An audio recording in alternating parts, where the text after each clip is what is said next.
Shalom, salam berkat dari kami untuk pendengar sekalian. Saat ini pendengar akan diberkati dengan program Hari Ini Harinya Tuhan bagian yang ke-8. Sebuah program rohani tentang doktrin Alkitab yang menolong kita untuk semakin tertanam dalam kebenaran firman dan bertumbuh dalam kemuliaan. Bersama hambanya, Pendeta Gilbert Lumwendong, STH. Banyak orang merasa doktrin Alkitab sebagai sesuatu yang membingungkan. Tetapi tahukah saudara bahwa doktrin Alkitab intinya adalah memahami Alkitab dengan benar, dengan pemahaman yang sistematis, sehingga kita terus dapat tertanam di dalam kebenaran firman, sehingga kita terus bertumbuh di dalam kemuliaan Allah. Buka hati saudara sekalian untuk menerima berkat-berkat firman-Nya hari ini. Pembicaraan tentang akhir zaman di satu sisi memang menarik, memberi semangat, memberi dorongan, memberi kekuatan, sehingga kita nggak cepat menyerah dalam menghadapi hidup ini, karena kita tahu bahwa masa depan kita luar biasa, apa yang Allah rencanakan sungguh dahsyat. Tetapi di sisi yang lain, berbicara tentang akhir zaman juga berbicara tentang sesuatu yang kadang-kala mengerikan, memberikan patah semangat dalam hidup kita, sampai berkata, aduh kok penderitaannya begitu berat, aduh kok siksaannya begitu berat, aduh kok situasinya seperti itu, mampukah saya bertahan, aduh Tuhan masalah sekarang aja kayaknya udah setengah mati, lalu kok ntar mau ada masalah lagi. Tapi saudara yang kasih dalam Tuhan, sebenarnya tergantung bagaimana kita memandangnya, karena makin kita memahami rencana Tuhan, makin kita menganggap persoalan-persoalan yang kita sedang hadapi hari-hari ini tidak ada artinya. Kenapa? Karena yang pertama, persoalan-persoalan yang kita hadapi tidak pernah melebihi kemampuan kita. Lalu yang kedua, kita mengerti bahwa persoalan-persoalan yang kita hadapi itu sebetulnya sedang memproses kita untuk menjadikan kita mempelai yang tak bercacat celah di sana. Lalu yang ketiga, justru lewat masalah-masalah kita akan makin melihat banyak mujizat terjadi, banyak kuasa Allah berlaku dalam hidup kita. Karena untuk setiap tantangan yang harus kita hadapi selalu ada kemenangan yang Tuhan sudah sediakan. Haleluya. Selamat datang dalam program kita Hari Ini Harinya Tuhan, sebuah program rohani yang kembali mengingatkan kepada kita betapa pentingnya kita menjadikan firman Tuhan sebagai dasar keseharian hidup kita. Karena selama kita jadikan firman Tuhan sebagai dasar keseharian hidup kita, langkah-langkah ke depan kita penuh dengan kepastian kemenangan, berkat, mujizat, dan perkara-perkara yang besar. Haleluya. Dan dalam program ini kita bicara tentang sesuatu yang sangat unik, yaitu tentang perempuan dan naga. Nah, saudaraku yang kasih dalam Tuhan, siapa perempuan ini, siapa naga ini menarik untuk kita pelajari, karena banyak hal yang bisa kita pelajari. Kalau kita bicara tentang perempuan, bisa disebut sebagai gereja Tuhan, bisa disebut sebagai bangsa umat Allah, bisa disebut sebagai orang-orang percaya. Ada banyak sekali yang dapat digambarkan sebagai perempuan. Kalau kita bicara tentang naga, biasa kita bicara tentang kekuatan iblis, kekuatan roh jahat. Nah, ini yang kita mau pelajari bersama, yang terambil dari Wahyu 12 ayatnya yang pertama sampai ayatnya yang ke-6. Dikatakan Wahyu 12 ayat pertama sampai ayat yang ke-6. Maka tampaklah satu tanda besar di langit, seorang perempuan berselubungkan matahari dengan bulan di bawah kakinya, dan sebuah mahkota dari 12 bintang di atas kepalanya. Nah, saudaraku yang kasih dalam Tuhan, ini lebih banyak bicara tentang bangsa umat Allah. Ini lebih banyak bicara tentang Israel, karena bicara tentang 12 bintang, bicara tentang berselubungkan matahari dengan bulan di bawah kakinya, dan sebuah mahkota dari 12 bintang tersebut. Ayat yang kedua, ia sedang mengandung dan dalam keluhan dan penderitaannya hendak melahirkan, ia berteriak kesakitan. Maka tampaklah satu tanda yang lain di langit, dan lihatlah seekor naga merah padam yang besar, berkepala 7 dan bertanduk 10, dan di atas kepalanya ada 7 mahkota, dan ekornya menyeret sepertiga dari bintang-bintang di langit dan melemparkannya ke atas bumi. Dan naga itu berdiri di hadapan perempuan yang hendak melahirkan itu untuk menelan anaknya. Segera sesudah perempuan itu melahirkannya, maka ia melahirkan seorang anak laki-laki. Ia akan mengembalakan semua bangsa dengan gada besi. Tiba-tiba anaknya itu dirampas dan dibawa lari kepada Allah dan ke tahtanya. Perempuan itu lari ke padang gurun, di mana telah disediakan satu tempat baginya oleh Allah, supaya dipelihara di situ 1440 260 hari lamanya. Nah, saudaraku yang kasih dalam Tuhan, menarik untuk kita pelajari ayat-ayat bacaan ini sehingga kita mempunyai persepsi yang jelas, karena nubuatan ini sebenarnya tentang bangsa umat Allah, tentang bangsa Israel, di mana Israel akan terpecah dua. Apa artinya Israel akan terpecah dua? Karena akan ada Israel yang mesianik, artinya Israel yang percaya bahwa Yesus Kristus adalah Mesias yang datang. Tapi kemudian ada juga Israel yang tradisional, di mana Israel yang tradisional ini akan menerkam, akan menyerang, akan menekan orang-orang Israel yang mesianik, atau Israel yang percaya bahwa Yesus adalah Mesias.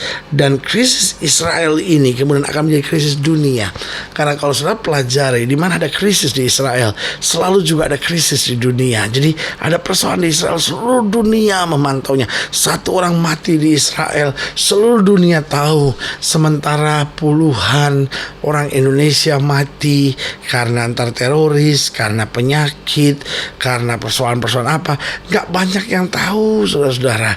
Nah, ini menggambarkan betapa Israel menjadi sentral perhatian dunia, dan ketika krisis ini menjadi krisis dunia.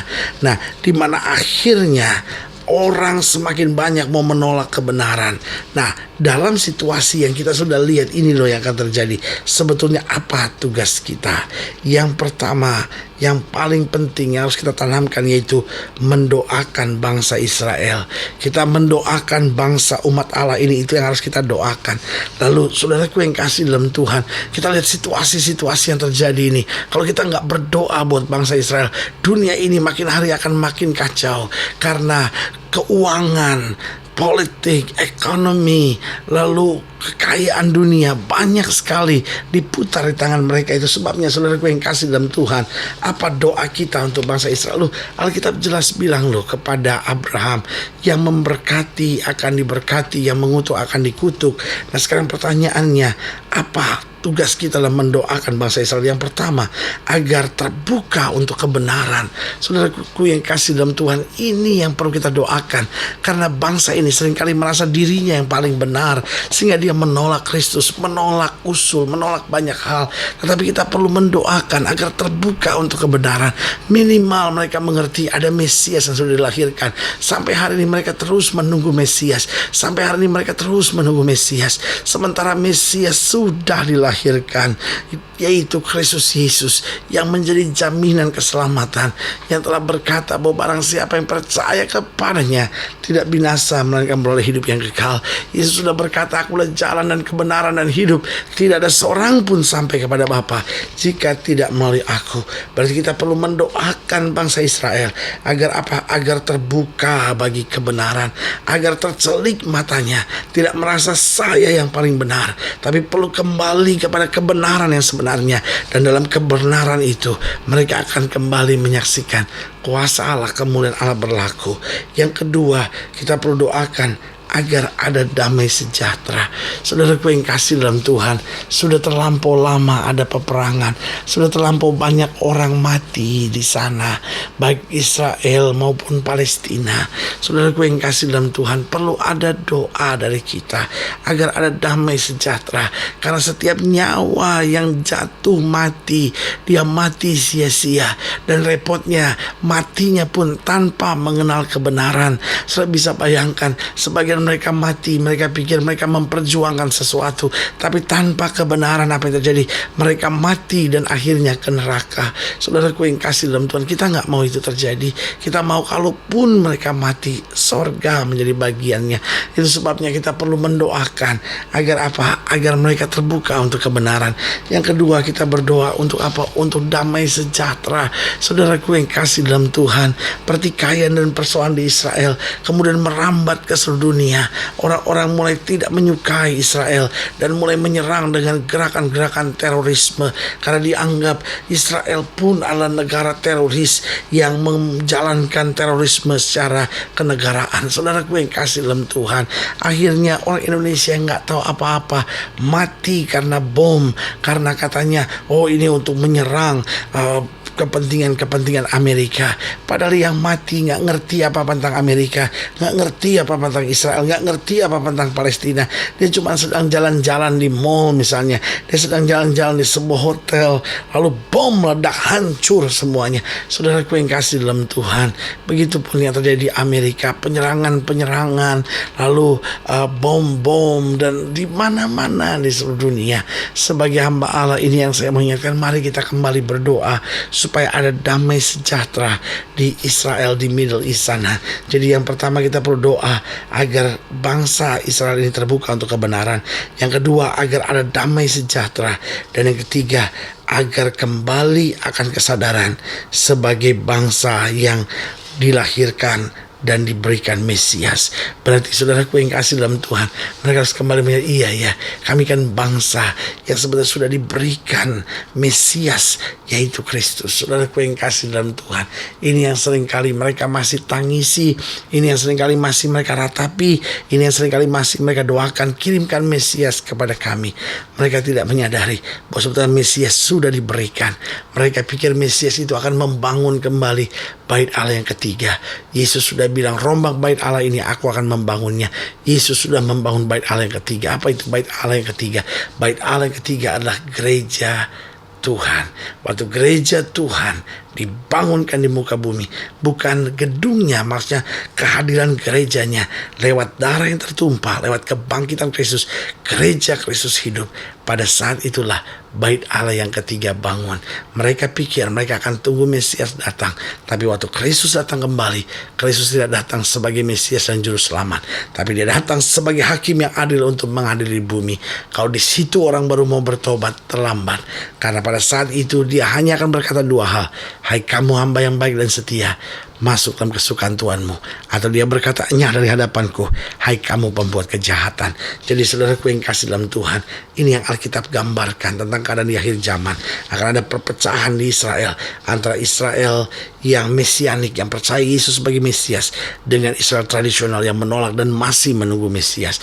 Tapi tugas kita jelas, kita berdoa bagi Israel agar terbuka untuk kebenaran, agar ada damai sejahtera, agar kembali pada kesadaran bahwa Mesias telah diberikan bagi mereka. Saudaraku yang kasih dalam Tuhan, jika sedang ingin dilayani lebih jauh, hubungi kami melalui telepon, hubungi kami melalui surat, kunjungi website kami, karena kami ada untuk membawa Bapak Ibu sudah senantiasa lebih dekat pada Tuhan dan mengalami kasih kuasa mujizat yang luar biasa. Haleluya. Secara khusus melalui program ini saya juga mau berdoa buat setiap saudara yang sakit, setiap saudara yang berbeban berat, karena kita percaya bahwa bagi Allah tidak ada perkara yang mustahil. Nah, saudara-saudara yang ingin didoakan secara khusus, boleh taruh tangan kanan saudara di dada, dan saya juga mau berdoa buat saudara. Mari kita berdoa. Bapa, dalam nama Yesus, hamba berdoa buat yang sakit, hamba doa buat yang berbeban berat, hamba doa untuk setiap mereka yang sedang menghadapi masa-masa yang sukar. Bapa, hamba berdoa di dalam nama Yesus, Tuhan jamah, Tuhan kerjakan mujizat, Tuhan bangkitkan iman kami, bahwa kami kembali melihat kemuliaan Tuhan dinyatakan. Yang sakit Tuhan sembuhkan, yang lemah Tuhan kuatkan, yang susah Tuhan hiburkan, sehingga hari ini kembali menjadi hari kemenangan itu. Di dalam nama Yesus kami berdoa, haleluya, amin. Saudaraku yang kekasih dalam Tuhan, kita sudah berdoa. Ingat, Allah tidak pernah lalai menepati janjinya. Inilah saatnya buat kita untuk bangkit bersemangat, bersuka cita dalam menghadapi segala perkara, karena kita tahu Yesus tidak pernah mengecewakan kita. Yesus selalu menghibur kita, dan Yesus selalu menjawab kita tepat pada waktunya. Doa saya menyertai saudara sampai berjumpa pada program berikut, dan jangan lupa jadikan hari ini harinya Tuhan. Haleluya.